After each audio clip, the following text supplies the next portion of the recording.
Hiya, my name's Jonathan Riley. I'm a compulsive gambler. And my last bet was 25th of March 2017. Happy New Year, happy 2019. I've not done a video for a few weeks, obviously with Christmas and New Year going on over the last 2 weeks. I said I'd do these videos every Wednesday or every other Wednesday, but obviously haven't had time with that. So here we are. It's actually Tuesday today, Tuesday the 8th of Jan. Happy birthday, Mum. I recorded this yesterday, post today. So here we are, yeah. So my first two videos were more just me talking about my gambling story, really. My whole of what it was like when I was gambling and how it felt and then things you go through and the way your mind works and stuff. So I just want to talk about life since then in this video. Starting with that day, 25th of March 2017, the day I came clean. The day I came clean was the last time I bet. That Saturday afternoon, I can't remember what the actual bet was, but I had a bet, and then late that night I came clean and never again. I understand people that have gone through addiction, whether it be gambling, alcohol, drugs, sex, whatever, all types of addiction. I understand that people can relapse, and since then through research and counselling that I had and friends and family and other people I spoke to, you hear about people like relapsing like almost straight away after coming clean. Like, I remember thinking the day I come clean, I remember thinking, if I want to come clean, I've had enough of this, I want to admit I've got a problem, but I remember thinking I'm not going to keep it up. I might come out tomorrow and say I've been gambling, I can't, I've got a problem. I could never see myself not gambling. I just couldn't. So that day when I did, I can't explain the feeling. Anyone that can relate to this, that's been through gambling addiction or alcohol addiction, right? Any form of addiction, I hope they can. I'm pretty sure you can understand what I'm about to say. That moment of admitting that problem, it feels so good. And that to people that haven't been, that might sound really weird.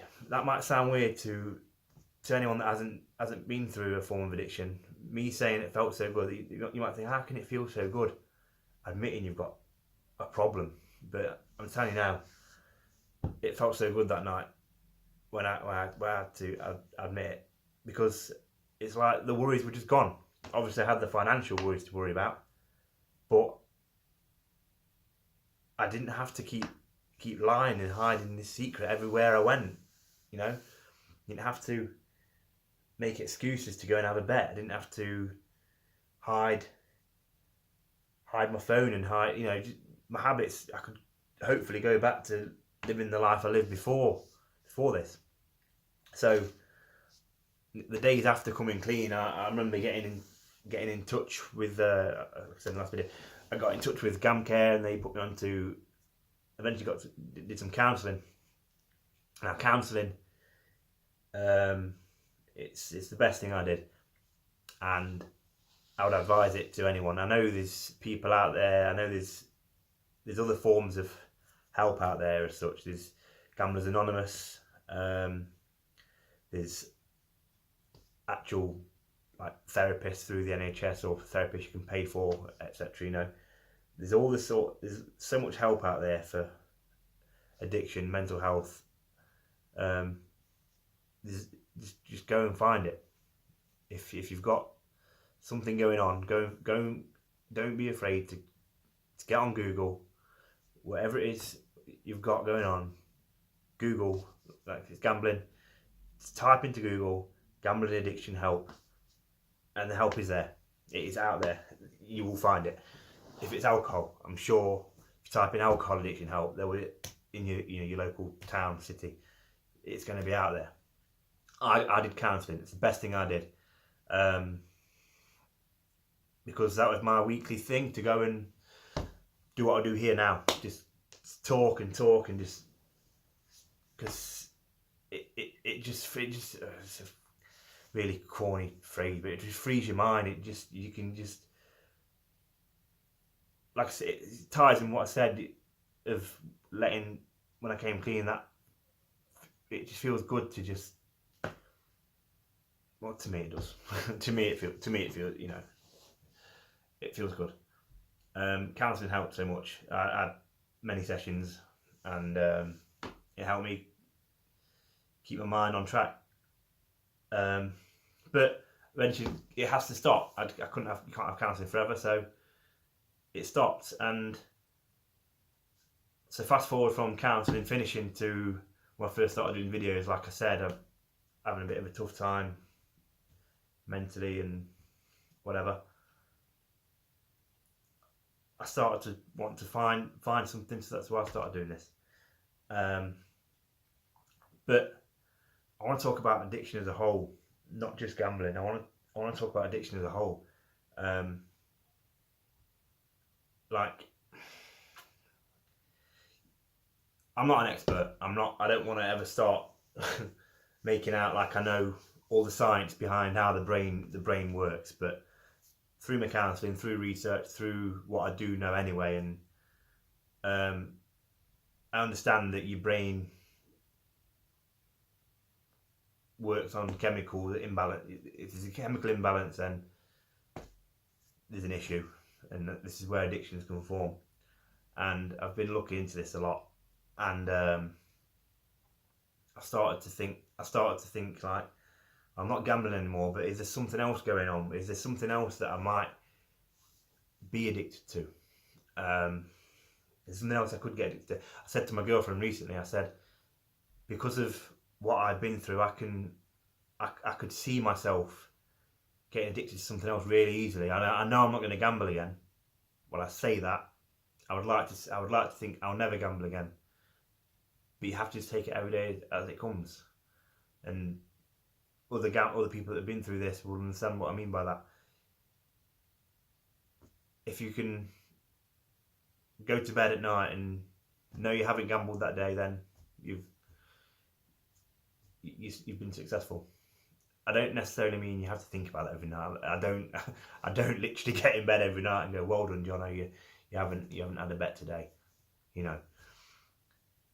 But in essence, that is exactly what it is. Take every day as it comes. But yeah, I started to think, could I get addicted to something else? Because I've obviously got an addictive personality. Like growing up, I something like addicted to computer games. You know, I could play on my PlayStation, Nintendo, Xbox for hours and hours and hours, and that is a form of addiction. I remember my counsellor pointing this out to me, and again, because I don't want to be an expert. I'm not an expert, but and the statistics and stuff. But you can cross addict. Once you've knocked on the head one form of addiction, you could easily pick something else up. And but I haven't. I'm not a druggie. I'm not an alcoholic. I'm not addicted to hurting myself. I'm not addicted to sex. I'm not, But the one thing that did cross my mind, and the more I looked into it, the more I convinced myself I might have an issue. This sounds ridiculous now. To me, just saying what I just said then sounds ridiculous. But food. And look, I'm not saying I'm addicted to food. I'm just saying it's something I think that's something I really could see myself getting addicted to. Who doesn't love food, you know? And I'm not the slimmest lad in the world. Growing up I always was, but now at the age of 34, I'm not. I'm definitely bigger than I was 3, 4, 5 years ago, whatever. And I thought, I wonder if this is something I've subconsciously picked up. And obviously with Christmas and New Year, you do naturally eat shit, a lot of it. And then, so I just thought, you know, be careful of this. Be wary of this. Like, who doesn't love a takeaway? Who doesn't love getting in front of the TV with big bag crisps or big bag of ice cream or big bar of chocolate and stuff, you know? And like I say, I'm not saying I've done this. I'm not saying I do that every night. I've got a pizza down, getting stick with someone a pizza down there. But it's something I just thought, you know what? Be careful. Be careful of this. And I can definitely say, because of what I've been through with gambling, I can see like how I could get addicted to something. That's what I'm trying to get across. I can see how I can pick another addiction up straight away. But what I've been through has made me stronger mentally and stronger, more robust to deal with this sort of thing. To hopefully stop it. And again, I hope this video and I hope what I'm saying someone can watch this and relate to that. Whether that's someone who's watching this in recovery can understand it, or somebody that's going through a bit of a tough time that can hopefully see themselves getting into a state where they know they're going down the wrong road or they're doing something they shouldn't be doing. I hope it can stop you doing something before it's too late. I don't mean too late. I mean before it gets out of hand. I wish before I got deep into gambling, I wish I'd have seen videos or spoken to people or listened to things like this, or like the podcast I listen to, or like the things I read online, or the people I speak to on Twitter and Facebook. I wish I'd done all this right at the start. Of course, hindsight's a wonderful thing. But I literally listened to a podcast this morning. I can't remember actually. I've listened to so many today, but there's one I was listening to, and the lady asked the chap who was a recovering alcoholic. She asked him, if someone had said to you, if you'd have listened, like I'm saying, if she'd said if you'd have heard something we've talked about today or watched a video like we've been doing today, would you have done it? And he actually turned around and said, no, because that time my mind was fucked. Which I can probably say a year into the gambling, it probably wouldn't have helped, because